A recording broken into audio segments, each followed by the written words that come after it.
প্রবল বৃষ্টি রাজধানী দিল্লিতে শতাধিক উড়ান ব্যাহত। প্রবল বৃষ্টিতে বিমানবন্দরের উড়ান পরিষেবা ব্যাহত। আবহাওয়া খারাপ থাকায় বিমানের ওঠানামাতেও বিলম্ব। চোখ রাখবো পরের খবরে। টালিগঞ্জে বেআইনি নির্মাণ ভাঙা নিয়ে বাঁধল তুলকালাম। বেআইনি নির্মাণ ভাঙতে বুলডোজার নিয়ে পুলিশ পৌঁছতেই ছড়ালো উত্তেজনা।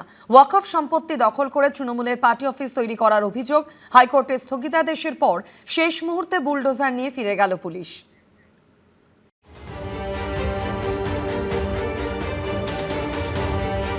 বাড়ি ভাঙাকে কেন্দ্র করে রবিবার তুমুল উত্তেজনা ছড়ালো টালিগঞ্জে। সতীশ মুখার্জি রোডের এই বাড়িটিকে আগে বেআইনি নির্মাণের নোটিশ দেয় কলকাতা পুরসভা। তা নিয়ে জল গড়ায় হাইকোর্ট পর্যন্ত। আমরা দেখতে পাচ্ছি মমতা বন্দ্যোপাধ্যায়ের ছবি, ওপরে তৃণমূল কংগ্রেসের এখানে দেখা যাচ্ছে যে একটু ভালো করে লক্ষ্য করলেই দেখা যাচ্ছে যে লোগো রয়েছে।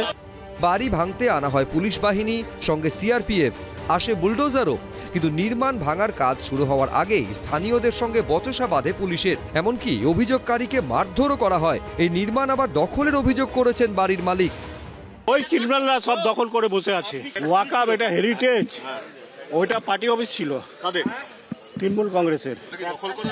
হ্যাঁ, দখল করে বানিয়েছে অবৈধভাবে। প্রচুর সংখ্যায় পুলিশ এবং সেন্ট্রাল ফোর্সের জওয়ানদের নিয়ে আসা হয়েছে। সরাসরি তোমাকে দেখাচ্ছি, এই হচ্ছে ওই বিল্ডিং, যে বিল্ডিংকে নিয়ে প্রথম অভিযোগ যে এই বিল্ডিং বেআইনিভাবে ওয়াকফের জমিতে করা হয়েছে। কারা কারা কুমার সব ছড়ছে। কোনো পার্টি অফিস ছিল না, লোক থাকতো এখানে, অনেকজন থাকতো, এরা তো থাকতো সবাই। বুলডোজার চলার ঠিক আগের মুহূর্তে পুলিশের কাছে পুরসভার তরফে হাইকোর্টের স্টে অর্ডারের খবর আসে। এরপরই এলাকা থেকে সরিয়ে নিয়ে যাওয়া হয় বুলডোজার। ইতিমধ্যে স্টে অর্ডারের খবর এসছে এলাকাতে। আমরা দেখতে পাচ্ছি যে বুলডোজার নিয়ে চলে যাওয়া হচ্ছে।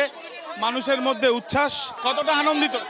অনেক অনেক অনেক, আমরা অনেক লোক আছি, অনেক গরিব, আমাদের থাকার কোনো বাস নেই। আপাতত ভাঙা হচ্ছে না সতীশ মুখার্জি রোডের এই বহুতল। কিন্তু এরপর কি? আবির দত্ত, এবিপি আনন্দ, কলকাতা।